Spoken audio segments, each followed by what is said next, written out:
Mesdames, Mesdemoiselles et Messieurs, bonjour. Eh bien, pour Mémoire, Culture et Politique, nous sommes très heureux d'avoir avec nous Arnold Antonin. Alors, laissez-moi dire quelques mots. Arnold Antonin, homme de carrière diverses, il est connu pour son engagement social, politique et culturel. Il a été honoré pour l'ensemble de son œuvre dans le cadre de la remise du prix Djibril Diop Membati au Festival de Cannes 2002. Il a gagné 3 fois le prix Paul Robeson du meilleur film de la diaspora africaine au FESPACO, ainsi que de nombreux prix et mentions dans différents festivals pour ses documentaires et ses films de fiction. Il a été président de l'Association des cinéastes de 2005 à 2009. Et pour avoir participé à une grève étudiante, il quitte Haïti en 1961 et bien sûr va à l'étranger, un exil qui va durer près de 25 ans. Et il revient en Haïti en mars 1986 après la chute du régime Duvalier. Il refonde le centre Pétion-Bolivar à Port-au-Prince et enseigne à la faculté de sciences humaines et à l'école normale des arts. Eh bien, bonjour Arnold. Qu'est-ce qui vous amène dans nos murs? Vous êtes à New York.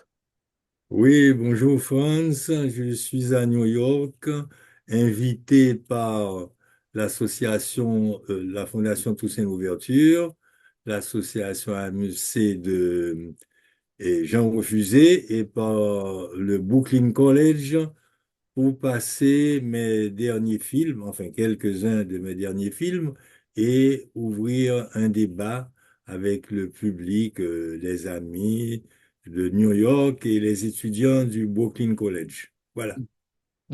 Et alors, on dit de vous que vous êtes un homme de carrière diverse. Alors, dites-moi, comment fait-on pour enseigner la science économique, pour enseigner dans d'autres universités, pour être documentaliste et recherchiste? Quelle sorte de préparation qu'on doit avoir?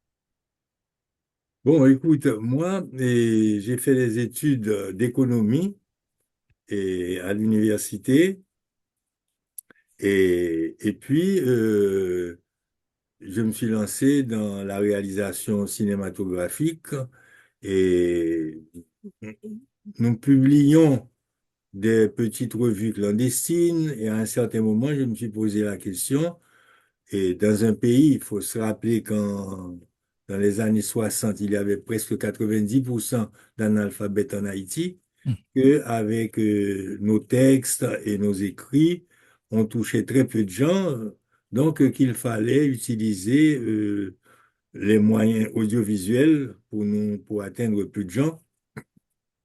On dit que une image vaut plus que 1000 mots dans un pays où il y a tant d'analphabètes. Une image, moi je me disais, ça vaut plus que 10 000 mots. Donc je me suis lancé dans la réalisation. Et puis, bon, après, j'ai fait quelques études d'écriture de cinéma. Quand je suis je suis parti de l'Europe pour aller en Amérique du Sud. Et donc, j'ai travaillé d'abord comme chercheur dans un institut de recherche économique et sociale, ce qui m'a permis de voyager presque dans tous les pays de l'Europe. Et puis après, au Venezuela, et je suis entré à la faculté d'économie dans un cours pour postgradué, un cours de maîtrise comme professeur d'économie. Donc, j'ai travaillé au Venezuela comme professeur d'économie à l'Université centrale du Venezuela. Et, et comme j'avais suivi ce cours d'écriture de scénario au Venezuela, même après, et pour arrondir les fins de mois, je me suis mis à donner aussi quelques classes d'écriture de scénario, de cinéma.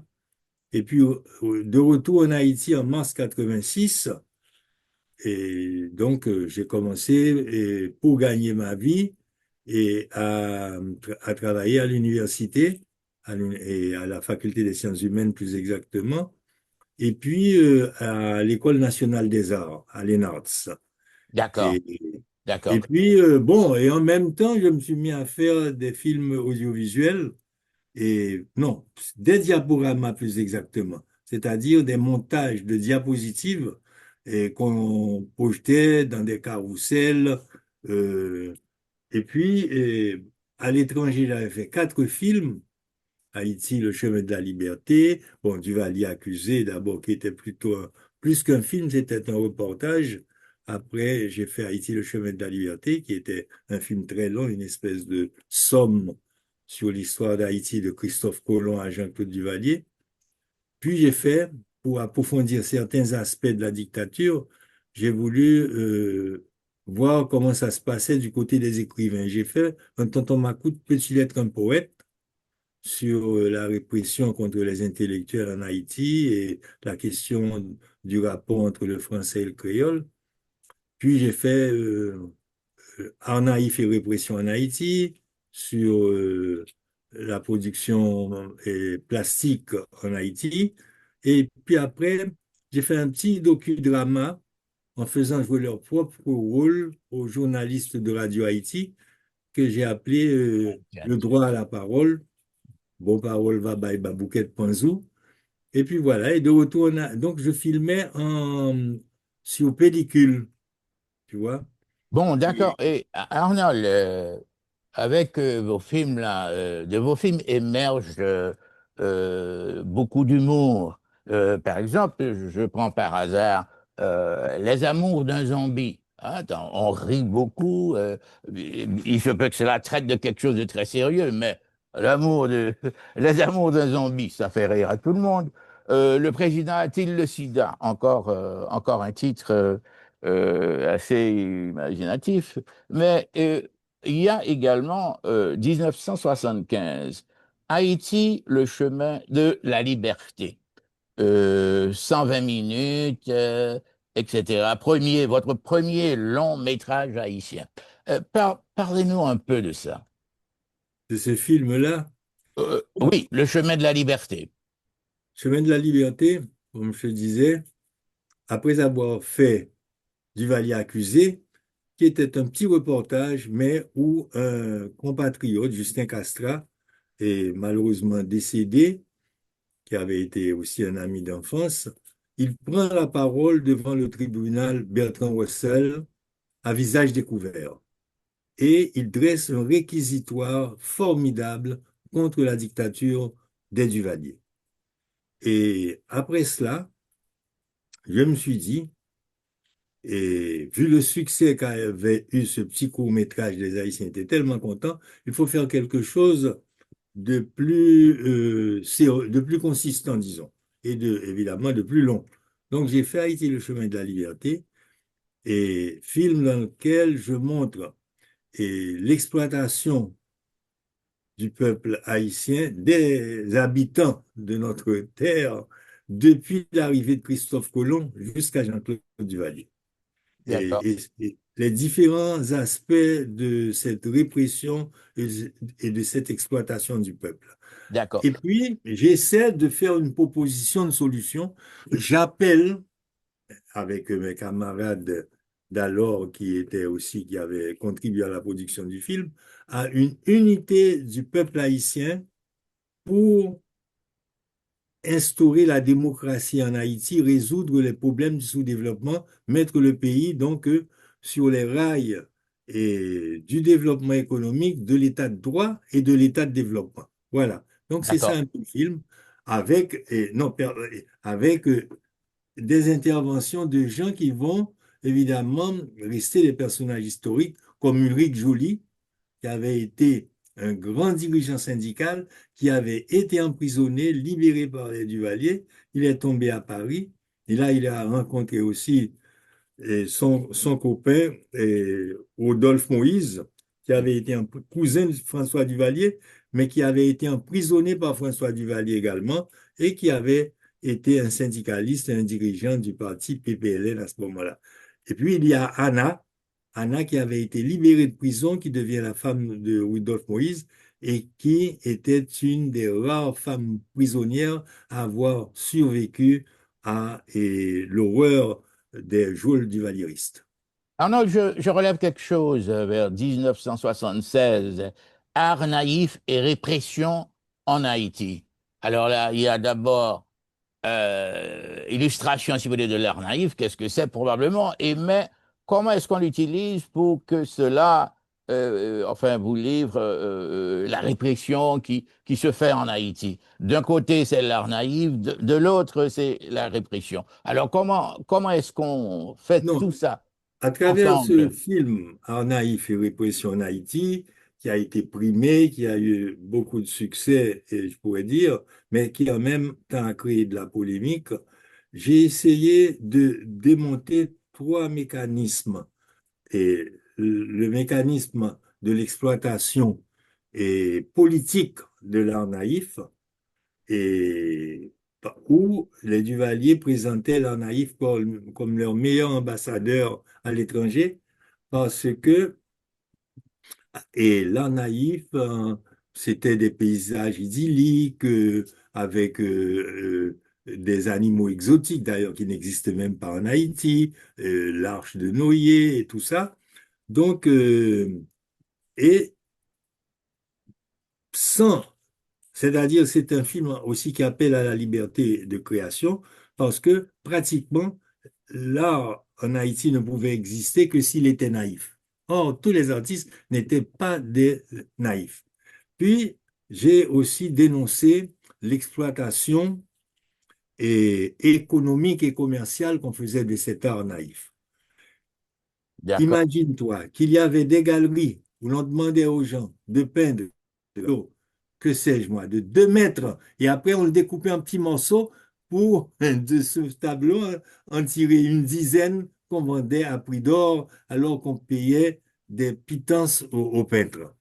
Donc, il y a la dénonciation de cette exploitation économique et commerciale des peintres, et puis il y a aussi dans ce film la dénonciation de l'utilisation idéologique qu'on faisait de l'art naïf en Haïti. OK. C'est-à-dire, on essayait de répéter cette fameuse phrase de Léopold Sédar Senghor, et la raison est hélène et l'émotion est nègre. Donc, si on faisait un art qui n'était pas purement émotif, en fait, purement décoratif, et on jugeait que c'était quelque chose d'inapproprié parce que l'art nègre ne peut être, l'art plastique ne peut être que naïf. Donc, je dénonçais aussi comment tu peux l'appeler, cette chose incroyable, cette manipulation idéologique et presque faisant de l'art naïf quelque chose d'ontologique et de l'être haïtien. Donc, c'était D'accord. Alors, parlez-nous de Un tonton Macoute, Petit lettre, un poète. Quelle est l'essence de tout ça? Comment est-ce qu'on s'y prend pour les mettre ensemble? La poésie et puis Un tonton Macoute, oui. Non, bon, après cette dénonciation de l'utilisation des arts plastiques en Haïti et contre le peuple haïtien, donc j'ai voulu faire un film qui essaie de voir quelle est l'attitude de la dictature de ces idéologues et de ces sbires face aux écrivains, aux poètes, et puisque Jacques-Stéphane Alexis, qui était un de nos meilleurs écrivains, avait été assassiné en 61 par Duvalier, et puis René Despès, par exemple, était en exil, avait tenté de retourner au pays, il avait dû le laisser, et d'autres peintres, d'autres écrivains, Hamilton Garout, et combien d'autres sont morts dans les geôles duvalieristes, ou bien ont dû laisser le pays. Donc là, je me suis posé, et Duvalier, en même temps, se prétendait un grand écrivain, un poète. Il avait écrit un, il Tiens, avait écrit tiens. un poème que certains ont défendu par la suite, mais qui était une accumulation de stéréotypes et de lieux communs. Moi, pauvre petit nègre, exilé dans mon propre pays.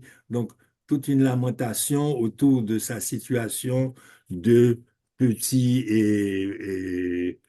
même pas représentant, mais une espèce d'avatar des classes moyennes haïtiennes. Donc, j'ai essayé de comprendre plusieurs questions à travers ce film. D'abord, la situation de l'écrivain, les dangers qu'il court dans un pays de dictature fasciste.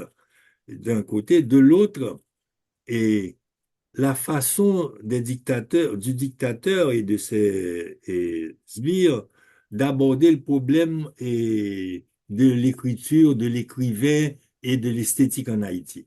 Donc, finalement, d'abord, la dictature prétend, étant une dictature totalitaire, être tout, même être la littérature appartient à la dictature. Le grand-père de la patrie, le protecteur, comme il est lui aussi écrivain, poète.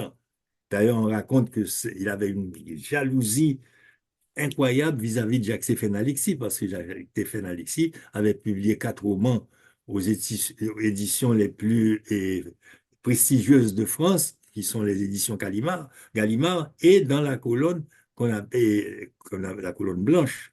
C'est-à-dire, donc Duvalier, alors il fallait dénoncer ça. Mais pour finir avec un tonton Macloute petit que poète, donc j'ai interrogé de grands artistes latino-américains que je connaissais, et à ce sujet, et tous ils disaient, alors je cite par exemple Julio Cortázar, Julio, qui est un immense écrivain argentin, comme tu dois le savoir.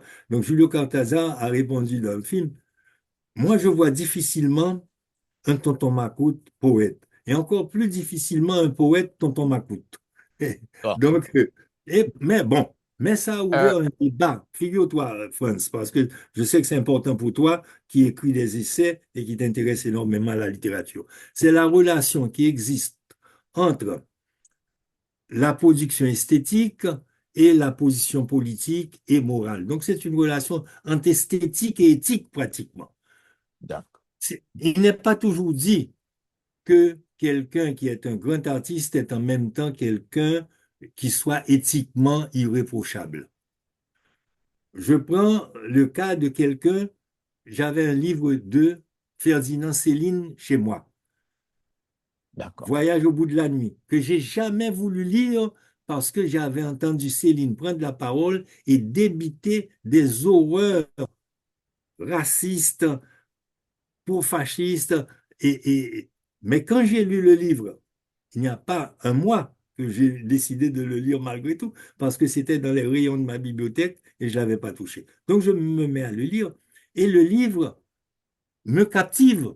Je le lis presque d'un trait et je découvre dans ce livre la dénonciation la plus épouvantable qui peut exister de la guerre.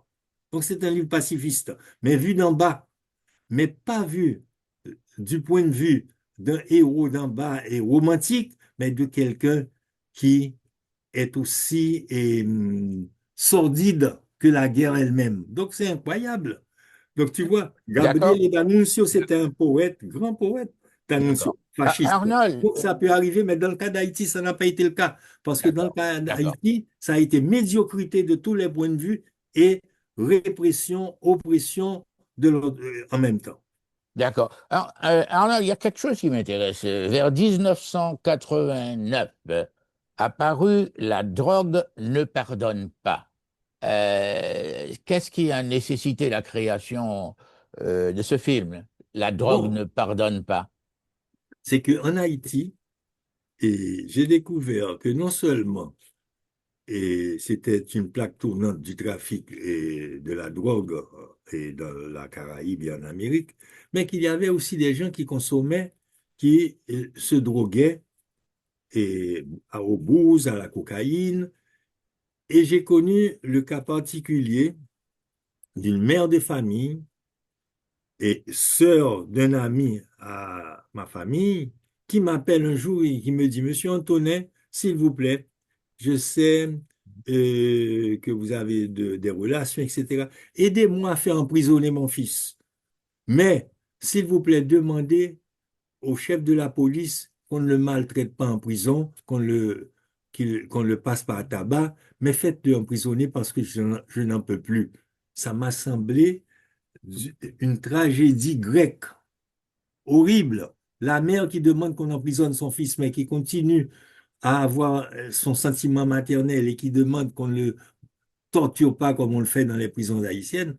Donc, et puis, il y avait un type qui deviendra chef de la police, mais qui dirigeait une institution, la PAC, qui s'occupe des alcooliques et des drogués. Et ils m'ont demandé, est-ce que tu peux faire un film sur ce problème, sachant que j'y étais sensible. Donc, ils m'ont demandé de faire ce film et j'ai fait ce film pour dénoncer le trafic de drogue, ses conséquences et conseiller à travers le film aux gens de se faire soigner parce que c'est une vraie maladie. Voilà. Arnold, il y a trois films, l'un sur Jacques Roumain, l'autre sur Despestre et l'autre sur Jacques-Stéphane Alexis. Et Euh, l'un sur Gérald Blancourt, si tu veux oui, mais boucler la boucle. d'accord. D'après tout ce que vous avez reçu, on vous parle, on vous écrit, et qui d'entre les quatre aurait eu plus de succès que les autres? Et donc, tu disais Jacques-Stéphane Alexis, Despestre, René Despestre, Despestre, Romain. Roumain et Blancourt. Et Blancourt et le Jacques Stéphane Alexis. Et Jacques-Stéphane Alexis. Donc, c'est quatre. Non, le film qui a eu le plus de succès de tous a été le film sur Jacques Roumain. Sur Jacques Romain, très bien, Oui, très bien. c'est-à-dire, et par exemple, quand on a mis sur YouTube, on a eu, je sais pas, immédiatement 20 000 visionnements, tu vois. Oui, Donc, et c'est qu'en Haïti, les gens méconnaissent leurs écrivains. À la faculté des sciences humaines, comme à l'ENARS, en début d'année, je fais un petit sondage parmi mes étudiants. Je leur demande, des étudiants au niveau universitaire, quel écrivain lisez-vous et connaissez-vous? Je peux dire que 90% des élèves n'ont lu et ne connaissent que la Bible. Et quelquefois, les classiques comme Racine, Corneille ou bien Molière, tout au plus Victor Hugo. d'accord, Et d'accord. quand je fais une enquête pour savoir, même à l'École nationale des arts, où il y avait de grands artistes parmi mes collègues là-bas, ils ne Oui, savaient pas que c'était de grands artistes. d'accord, d'accord. Donc, c'est Arnold, il nous à ce reste. moment-là, non, alors pour te dire, je me suis dit, il faut absolument que je fasse des films sur ces gens-là parce que ils méritent d'être connus et c'est ma façon de contribuer, comme je dis toujours. Mais j'ai fait la même chose pour les arts plastiques. J'ai fait une douzaine de films, sinon peut-être qu'une quinzaine, sur les artistes plasticiens parce qu'ils sont méconnus et il n'y a pas de musée en Haïti, donc c'est mes petits musées personnels. Voilà. Alors, Arnold, il nous reste à peu près deux questions là. Dites-moi quelque chose sur Anténor Firmin, entre l'épée et la plume ou de l'égalité des races humaines. Quelle a été la réaction, tant nationale qu'internationale? Bon, en fait, j'ai fait le film sur un ténor Firmin parce que pour moi, un ténor Firmin, c'est celui qui a fait sur le plan intellectuel et le plan scientifique ce que Dessalines a fait sur le plan politique et militaire. Et D'accord, pour moi, c'était très important de faire ce film sur un ténor Firmin. D'ailleurs, que je pense être d'une actualité incroyable dans la situation que nous vivons aujourd'hui en Haïti.